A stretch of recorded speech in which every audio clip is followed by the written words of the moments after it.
Hello and welcome. You are listening to the Investor Lab, the auditory epicenter for passionate people seeking a life of freedom, choice, and abundance. My name is Goose. My name is Gabby.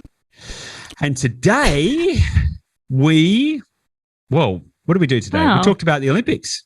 We did talk about the Olympics. But I got to say, I think we had a little bit of a contrarian perspective, don't you think? That's surprising, Goose. do you have a contrarian opinion?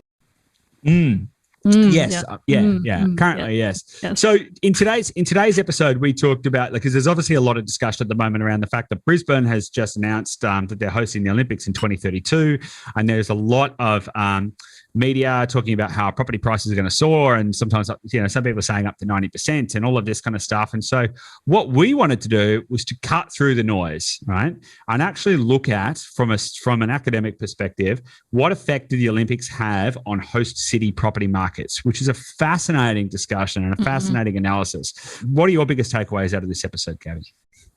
I just love the layers of research and the factors that go into the impact on prices in a host city, whether it's like a host city or the nation that is hosting the games as well. Like there's infrastructure at play there, there's transport improvements, there's psychographics, there's all kinds of things. And it's just really important to, do your own research and actually just pause and take a minute to reflect on like what actually is my strategy, and not getting caught in the hype of, I need to jump on now and get FOMO before I miss out. So, yeah. 100%. So let's not spoil it, but let's jump into it. I hope you're going to get a lot of value out of this. Welcome your feedback. Some people are probably going to disagree with this, and I look forward to some vibrant discussions around this topic as well. I think it's a fascinating exploration and a thing for us to all be thinking about and considering. So without any further ado, if you know anyone who's thinking about buying in Brisbane because of the Olympics, then I would suggest sending them this episode just so they have some more rounded information to add into their toolkit. And of course, like, rate, review, and share wherever you're watching or listening to this. And without any further ado, let's get stuck into it. We'll see you on the inside.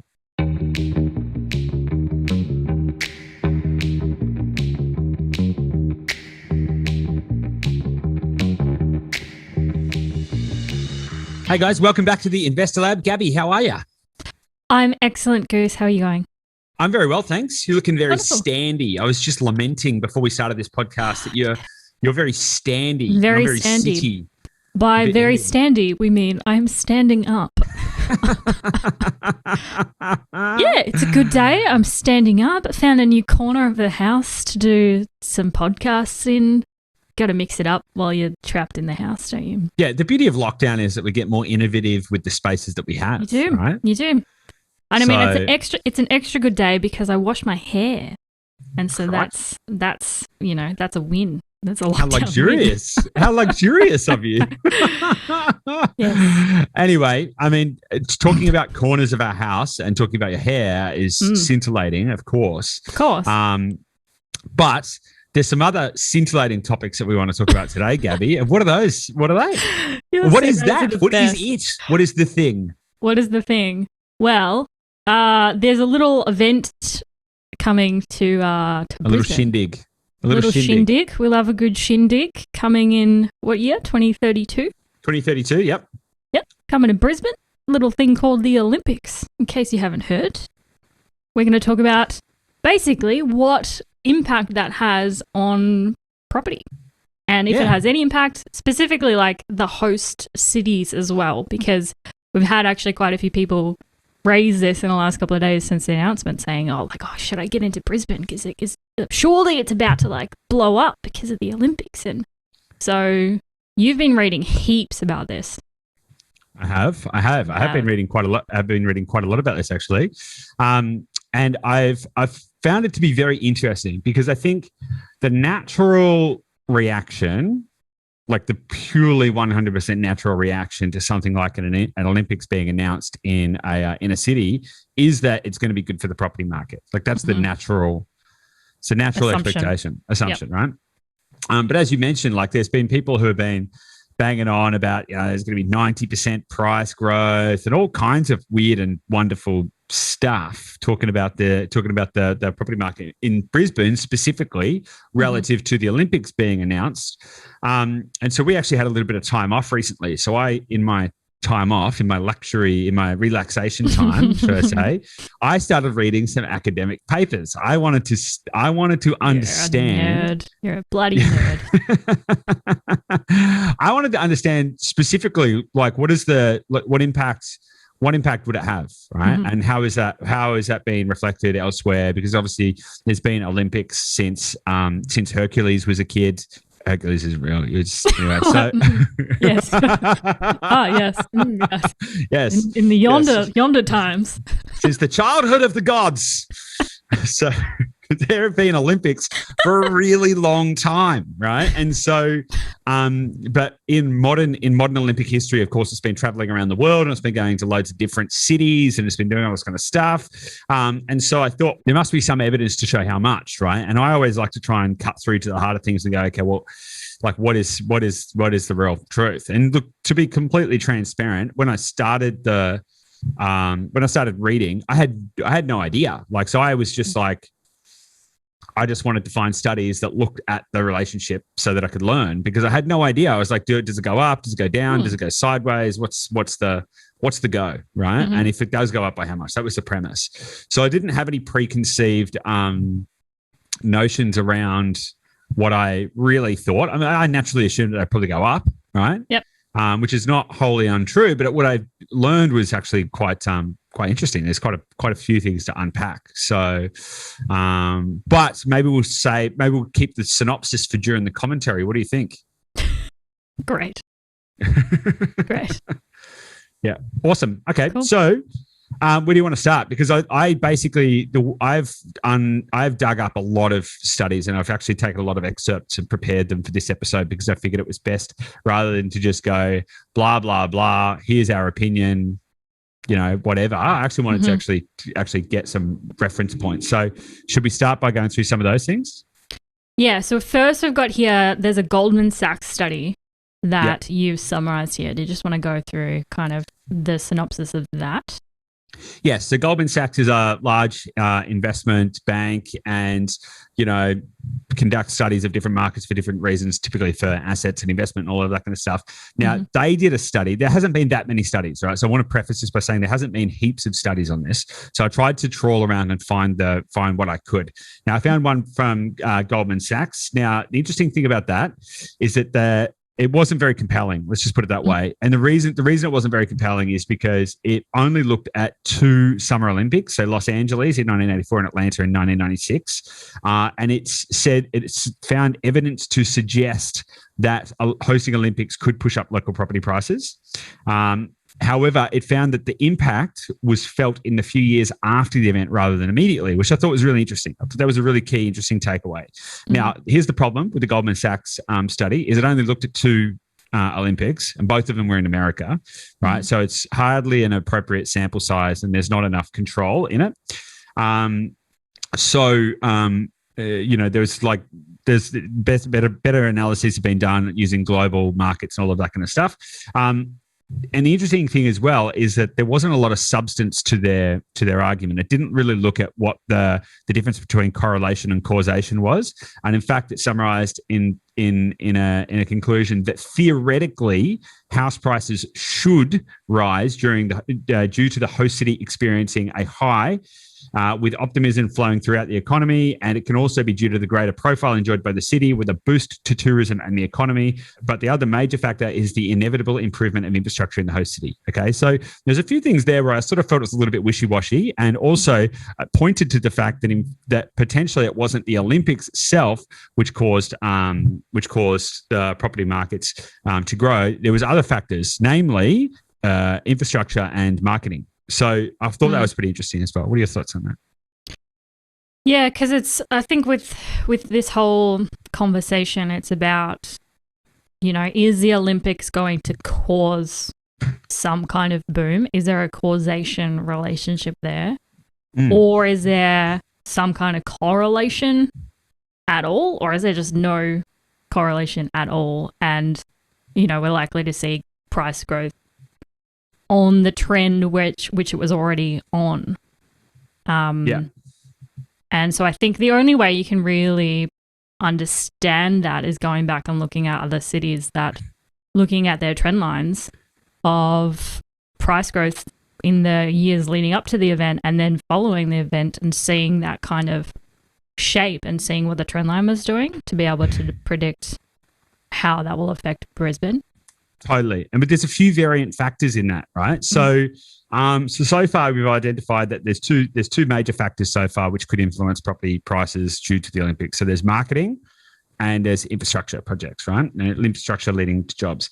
And then what we want to look at is what is the relationship between the variant factors, Olympics, marketing, and infrastructure, in relationship to correlation or causation. So is it just property prices going up and there happened to be an Olympics, therefore we can correlate those two items? Or is it there was an Olympics and because of the Olympics, property prices went up?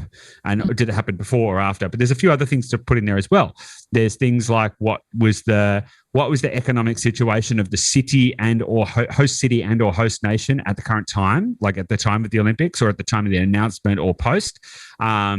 There's the size, there's location, and all of these other factors. Because some of the studies that I looked at showed that or suggested or implied, in fact, that less developed cities could benefit more because they would go through a larger amount of gentrification to bring them up to a standard.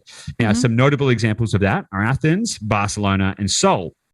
And in fact, if we look at the relationship between how much Seoul and Barcelona spent on their Olympics relative to GDP, so we can have a look at a couple of examples, actually. So Los Angeles spent 0.07% of the host nation GDP, so gross domestic products of the whole country. So 0.07% was spent on the Los Angeles Olympics. In Seoul, it was 1.35%. In Calgary, in Canada, it was 0.14%. In Barcelona, it was 1.38%. In Atlanta, it was 0.58%. And in Sydney, it was 0.67%. So in all of those examples, only two cities where over 1% of total GDP was spent on the Olympics, right? And that was Barcelona and Seoul. Now, I didn't have those figures for Athens, but a similar effect happened there where there was a lot of underdevelopment in the city in terms of infrastructure, public transport, and all of that kind of stuff. And large gentrification projects happened in order to facilitate the Olympics. And so that created arguably a net positive impact. Now, interestingly, if you look at specifically Seoul, what you find there actually supports the Goldman Sachs study, which suggests that the positive impact in real estate markets is felt in the years afterwards, because it had some price growth before the Olympics, but you could argue that potentially that was already happening anyway. And then it had a significant increase in property price values straight after the Olympics. However, most other cities did not, or there was no direct, it was a much more ambiguous trend line. Even Barcelona, you could argue it went up in the couple of years before the Olympics, and then the property prices plateaued for a couple of years. So basically a year or so either side of the Olympics, basically just were completely flat. And then after that, in a couple of years after the Olympics, property prices started to go up again, right? But it was only 2 or 3 years after the Olympics. And so then you would have to argue, was the growth that was happening, say, 3, 4, or 5 years before the Olympics and 3 or 4 or 5 years after the Olympics, was that caused by the Olympics or not? I mean, there's an argument to say that because of the heritage infrastructure that was left there, improved public transport, etc., that made for a more livable city. But again, it's not like there was Olympics and this huge big jump in property prices. Are you looking at a graph right now? I am. Cool. Let's try and get that into the show notes so everyone can see all of these links. I'm gonna grab all these links from you and we'll put it in the show notes for people. Okay, some of these papers cost money and probably can't be, but we will do our best to share some of these studies with you for sure. Right. So cool. Okay, cool. So I just want to touch on like the marketing piece. So from a marketing perspective, I would imagine that, you know, we're talking about host cities specifically, but you would imagine that there's an effect on the nation which is hosting the events would benefit from that event in terms of house prices nationally as opposed to just the city. Because I'm thinking about like, you know, again, from a marketing perspective, whenever the Olympics are in Australia, it's like it's a huge like Australian tourism push. And there's a huge appeal going out across the world on how amazing it is to live in Australia. And so, sure, there might be a benefit coming to Brisbane, but surely there will be a benefit coming or has previously come to other areas of Australia as well, because from a marketing perspective, we're doing a lot to drive people here and to pull like how amazing it is to live here. Yeah. I 100% hear what you're saying exactly, and that's actually one of the most interesting things that I found. Right. Mm-hmm. So, well, let me. I'm just going to go off on a riff here because it's not going to be a small topic, right? Yeah. But let's actually look at what's happened in Australia historically, right? So Sydney obviously had the Olympics in 2000. Now, there was a gentrification of Homebush, but that's arguable. And then there was an increase in property prices in Sydney. However, the impact of the Olympics is what's questionable, right? And so there was a really great study by Constantine Contacosta, and the paper is called "The Price of Victory: The Impact of the Olympic Games on Residential Real Estate Markets." It's an awesome paper, and you can get access to that online, so you can look it up. Mm-hmm. I found this to be the best study. So I'm going to jump around a little. I'm going to go straight to this really interesting thing, and if you don't mind, I might read some excerpts out of the paper because I found this to be really interesting. Yep. So the Sydney Games highlighted the potential of the Olympics as a tool for urban marketing. Promotion of the city and the event were handled by the Australian Tourism Commission, whose strategy included pre-event, during-event, and post-event marketing campaigns. Cool. The ATC aimed to add depth and dimension to both Sydney and Australia's international image and to maximise long-term economic and social benefits through increased export earnings, employment, visitor arrivals, and visitor dispersal throughout the country. In total, blah, blah, blah, blah, blah. Let me just skip forward. Here's where it gets really interesting, right? House prices in Australia had experienced minimal growth in the years leading up to the Olympics. Between 1990 and 1996, the start of the Olympics investment period, prices grew slowly in Sydney at approximately 2.5% per year, compared with an average of 2.7% per year among the rest of the study group. Now, the rest of the study group in this paper includes Los Angeles, Seoul, Barcelona, Calgary, a lot of the cities that I mentioned earlier, right? So they took a global sample group. And this is why I find this study is actually the best, because it took similar cities and compared them, right? Yep. So beginning in 1998, however, prices began to soar as preparations for the Olympics approached their peak. But here's where it gets even more interesting. Melbourne led the boom in 1997. So just taking a little step back. So basically, Sydney property prices didn't do anything till the start of the investment up until 1998, basically through the 1990s, basically didn't do anything. But Melbourne led the boom in 1997, followed by Sydney and then Canberra and then Brisbane in 2000. After the Olympics, house prices in the four cities grew by an impressive 13.9%, resulting in a 60% increase in house prices in Sydney between 2000 and 2004. So that's interesting, right?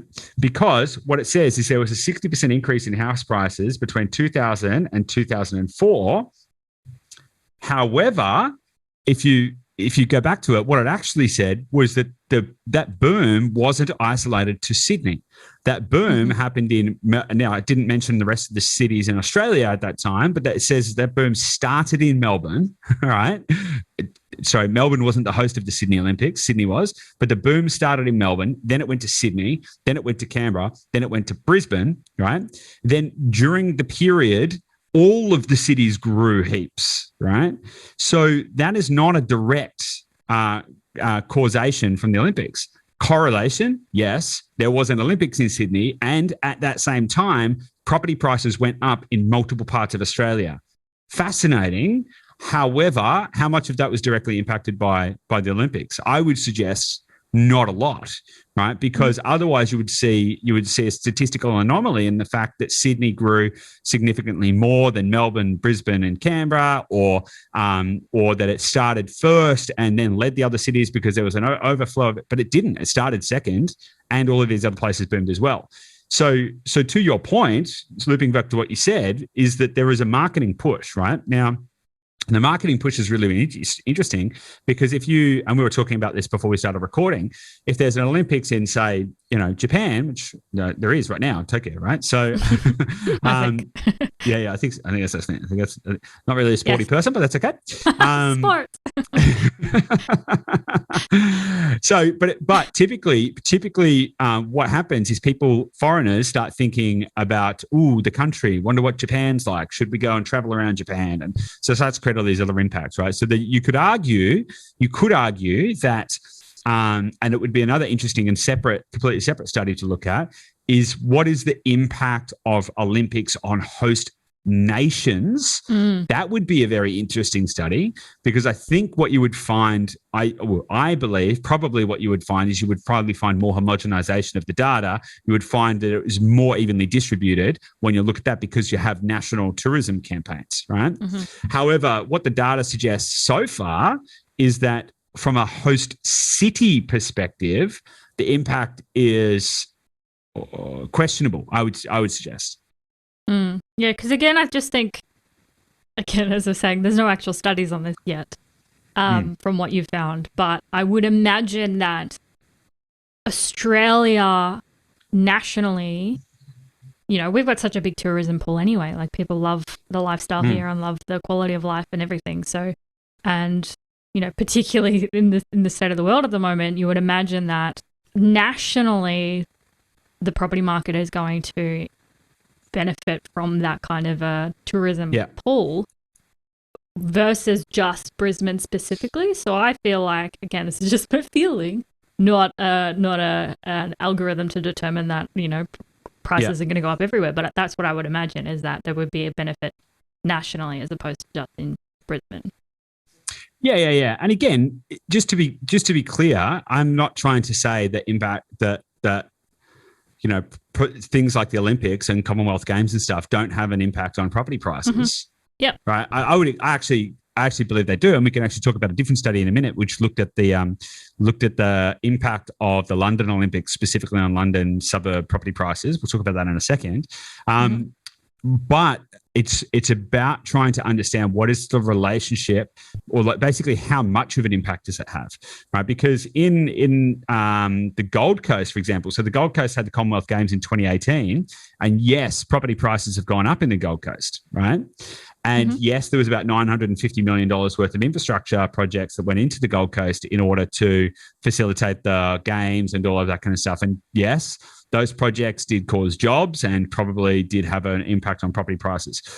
However, you could also argue that the Gold Coast has been oversupplied for a very long time, particularly in the unit market, right? So, maybe, how much direct impact was there? I don't know. And you could also argue that the part of the reason the property prices have been going up in the Gold Coast is because they've actually been going up, very consistently. They're one of 150 suburbs where the property prices have tripled over the last 30 years or something like that. I was reading another statistic. It's actually performed very, very well as a market generally over the last 30 years. And so you could argue that perhaps the growth was part of the cyclical nature of market movements anyway. And also a contributing factor could be the downsizing, aging population that are downsizing and moving to warmer climes, right? Which has led to, all the grey nomads heading up to southeast Queensland to live in a better, warmer climate, more temperate climate.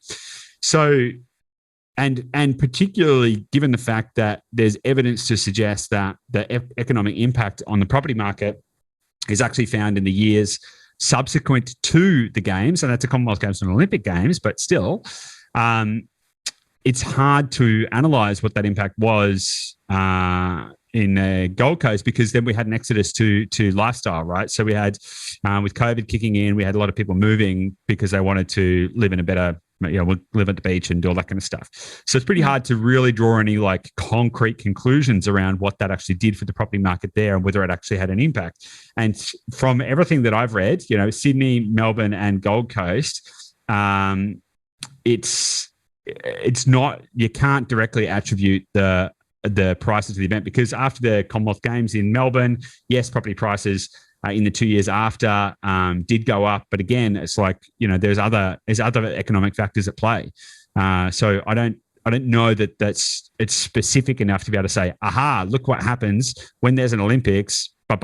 This happens. So I can't quite get my head around that. So. Yeah, it'd be way easier for analysts if things just happened one at a time, wouldn't it? Rather than multiple ingredients changing at the one time and then trying to figure out which one caused the thing to taste better. Yeah, 100%, right? And so it's interesting as well to remember that it's not always a good thing. Like Olympics can actually be a bad thing for cities as well. And it's happened multiple times. Montreal in 1976 was the kind of classic example. So in Montreal in 1976, the event ended up costing way more to run than it made. And they were stuck paying back the bill, basically. The taxpayers were paying it back until 2006, right? So 30 years to pay back the cost, wow. Right? And I'd be interested to see how Tokyo pans out, because obviously they are doing an Olympics during a pandemic and they've had to refund heaps of tickets and they've got empty stadiums and all that kind of stuff. So I'm interested to see how that pans out. But again, remember, it's not always a good thing.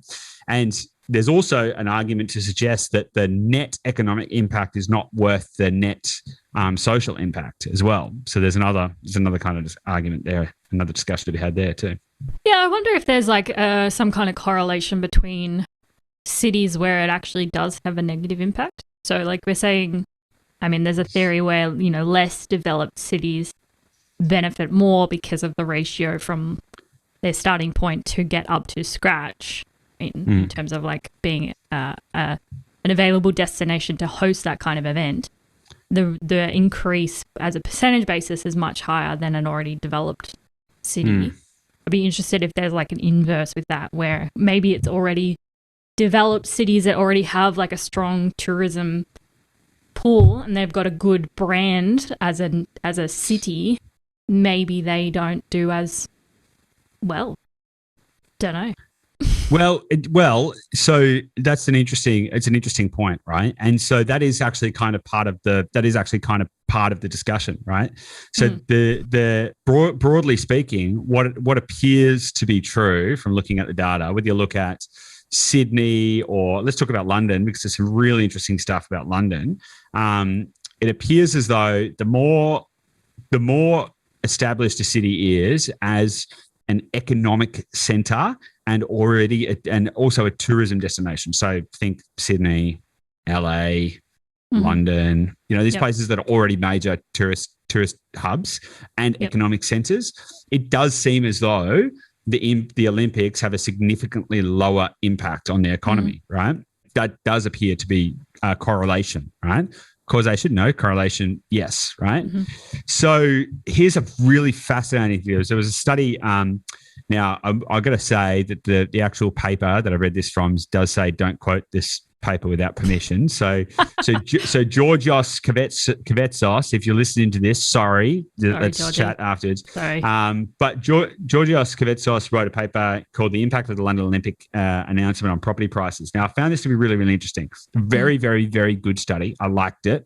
One of the downsides with the study is they used a difference in differences methodology, right? And so what a difference in differences methodology is basically to say that rather than taking a complete sample set, they take small sample sets and then look at the difference in the differences, right? So it's not as comprehensive, right? So they take a select sample size and then they extrapolate the differentiation factors, right? So it's not like an average of averages. Sort of, yeah. It's kind of like it's not a perfect study methodology, but it can help to imply and it can help us to help give you understanding, right? So based on the difference in difference methodology, the DD estimates the price increase of properties located in the host boroughs, this is in London, attributed to the Olympics is about 3.3%. including the borough of Greenwich, as a host, including the borough of Greenwich as a host, decreases the impact to 2.1%. Okay, so basically, they're saying depending on which suburbs you include, it's between 3.3% economic property price growth and 2.1%. So that's the measurable difference that they established. But let me just dig into this a little bit further. Furthermore, an alternative specification is applied based on the property distances from the main Olympic Stadium. Following the announcement, we find that each additional mile away from the lower Lee Valley, which is where the Olympics were held, decreases property prices by 0.4%. In a final estimation, we draw consecutive 3-mile radius rings centered at the main Olympic Stadium. In essence, though these are 3-mile hemispheres expanded over the western region of London, a DD methodology of distance-based dummy variables indicates that property prices within 3 miles of the stadium increase by 5%. The model also suggests a 2% increase on properties up to 9 miles away, with an estimated insignificant impact for dwellings located further away. Okay, that's really interesting, right? So basically it's saying that if you're within 3 miles of where it's all happening, property prices, the suburbs might go up 5%. If you're within 9 miles, they go up by about 2%. If you're any further away, it's insignificant enough to not even register. One should, however, note that the impact we are measuring is partly influenced from a wider regeneration strategy, including the regeneration of the park and lower Lee Valley, the construction of the facilities and the development of transport links, notably the Channel Tunnel Terminal in Stratford and the extension of the Docklands Light Railway, which have been shown to have a strong impact on property prices. So what it's saying is like, this is all well and good, but we've actually got to recognize it's the infrastructure projects which are already happening in the general regeneration, which is causing the impact.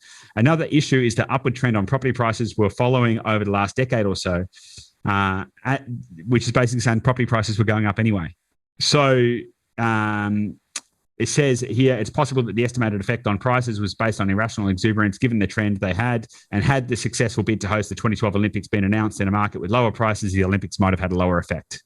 So basically what it does is it says, look, this was the impact, however, probably actually due to a whole bunch of other factors, which is, again, I find really, really interesting because you're looking at what is, and Brisbane's a classic example, right? So in Brisbane, there are loads of infrastructure projects happening. They're already happening. They were happening before the Olympics got announced. That's why people have been wanting to buy in Brisbane for some time, right? And in fact, the best time to buy in Brisbane was a couple of years ago, right? Not now, right? Because it's already probably a little late and there's already too much yield compression. But I would suggest that the nature of the projects that are already underway were a contributing factor to the bid being approved, basically. And so the question then is, how much additional growth is going to happen in Brisbane because of the Olympics that wouldn't have been happening anyway because of the infrastructure projects and the gentrification of locations and all of that kind of stuff that is already happening? That is the big question. Yeah, it makes a lot of sense because you think about like all of these cities around the world that bid to host the Olympics, they need to pitch themselves as an amazing location. So then they need to be already doing something. And so, however many years ago, Brisbane would have made a decision like, we're going to go for the Olympics for this year, probably a couple of cycles. But part of that is building in infrastructure improvements and transport improvements so that they appear to be a better location solution for once they decide to put in a bid to be the host. So it's like they're more likely to select a city that is already kind of moving, if it's already a moving car, as opposed to one that's standing still and is like, hey, come and help me. We can we can become a really cool city if you bring the Olympics here. They 100%. Already want to know because it's a business, right? The Olympics is a massive business. So they want to know that it's already going in the right direction, which is really interesting. Yeah, I find that really interesting too, right? Because there's loads of cities that try and bid for Olympics, right? And so part of that process is that they need to be, up leveling their infrastructure and going, look how good we are. We've got these great transport connections, and look, we can host everyone. They'll stay here and here, and we have enough accommodation solutions, and it's going to be wonderful and it's going to be amazing. We've got to remember there's a lot of countries or a lot of cities that are bidding for the Olympics, right? So they're not all going to get it. So the nature of the infrastructure projects that they're going to be putting in place anyway are going to be based on what's best for the city anyway, right? So for all of the cities that didn't get the Olympics when Brisbane got the Olympics, or has been approved or whatever, they're also got infrastructure projects happening as well to support the expansion of the city. And so it's a duality thing where they go, okay, well, look, if we do these projects, what else can we do to maximize the benefit that we can get from those projects? Hey, let's try and bid for the Olympics as well, or maybe there's some other interrelationship there. And then, of course, is back to where the marketing comes into play, right? And so when you can change the psychographics of a location, you can change the value, right? So in the case of Brisbane, yes, of course, absolutely, they will be fanning the flames saying Brisbane prices are going to go up, Brisbane prices are going to go up, Brisbane prices are going to go up, because if they say it enough times, it becomes a self-fulfilling prophecy, right? Now, I'm not suggesting that's going to happen, right? And just to be clear, I am also not suggesting that it's not going to happen. I'm just saying that statistically, the causation isn't there from the Olympics. The correlation potentially, yes, but not always directly. Causation, no. However, if the marketing teams behind the Olympics can fan those flames, which are already, they're government based, right? So if they can fan those flames hard enough and property prices do go up, guess who benefits? The local councils, because they get to increase the rates, right? The economic rent that they receive goes up, and therefore they have more ability to then do more projects, and those projects then allow them to, get re-elected and to stay in power and all of this kind of stuff, right? So it's in their best interest. Which is the whole function of those cities bidding for the Olympics in the first place, is to increase their ongoing revenue. Totally. It's a marketing thing, right? Because what they want to do is they want to draw attention to the city. And if they can draw attention to the city, potentially they can get more people to live there. And if they can get more people to live there, potentially they're going to collect more rates. And if they collect more rates, they have more money. Therefore, they can do more things, improve more parks, build more roads, open more schools, whatever the case may be. And if they do that, the public perception of their political party is very good. And therefore, they're more likely to get voted in and to stay in power. And then that has greater benefit for them, right? So it's all a big power play. It's not some big altruistic, let's give sport to the people. It's absolutely a marketing and power positioning play. So, yeah. So, in summary, people are thinking about buying property in Brisbane right now, right? Since the announcement, a lot of people we've spoken to recently have been like, should I get into Brisbane? What's going to happen in Brisbane? Considering everything we've just talked about, what actually should people do if they're considering buying in Brisbane for these kind of reasons? What do you think people should do? Tell the people. Well, it's really interesting because the first question is, where would you buy? Yes. Yeah, because it always comes down to the fundamentals still, right? It doesn't mean you can just buy anywhere in anything or anywhere in Brisbane and do well. Yeah, well, there's about 190 mainland suburbs in Brisbane. So are they all going to go up? Probably not. Yeah. Or maybe they all are, but maybe it's for completely different economic reasons, right? So the question, should come down to fundamentals.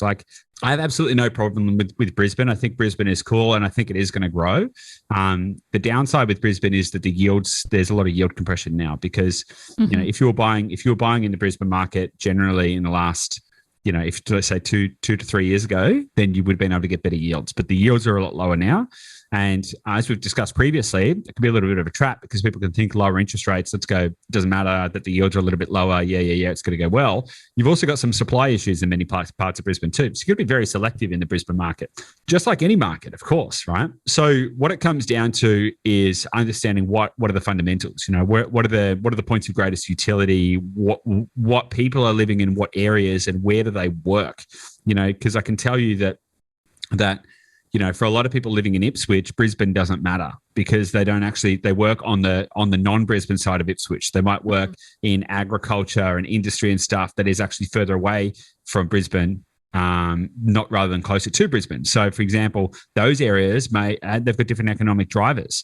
And so looking at what is actually happening in that area is actually going to be way, way more important and what's going to make sense over the long term. So can the Olympics increase property prices in the market? Yes, they can. However, what order of magnitude is that? I mean, who knows? It's arbitrary at best making that call. It could be a few percent or it could be a bunch. Like, who knows? But the evidence would suggest that it's actually much more based on things like community gentrification, long-term lifestyle factors. Because you've got to remember, people aren't going to move to a location permanently just because of the Olympics. Mm-hmm. In fact, once upon a time, I actually worked on the Commonwealth Games in Melbourne, right? I actually worked. Yeah, I did. Yeah. And I actually worked on the Olympics, the 2012 Olympics as well. I actually did a bunch of their events in Scotland.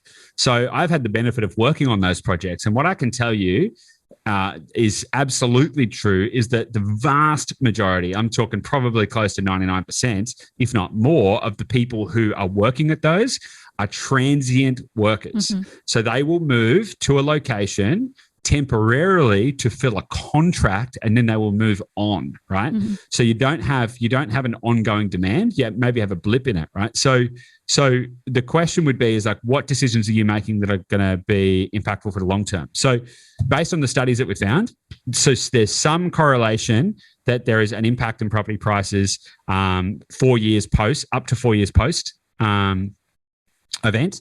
There's even some correlation between potentially some price growth just pre-event.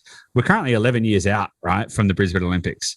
So that's probably it's a long shot. If you're basing your investment decision on the Olympics, I think you're drawing a very long bow where you don't actually really, if you're basing it on the fact that you can do a lot more in that amount of time. Totally, right? And there's no evidence to suggest that like that seems like too long of a timeline. And also, if you're basing it on the underlying fundamentals of things like what is the transformative stuff that's happening in that location, what is the data telling you, all of this kind of stuff, then sure, fine, right? But probably don't make that investment decision based on the Olympics, is what I'm saying. Mm.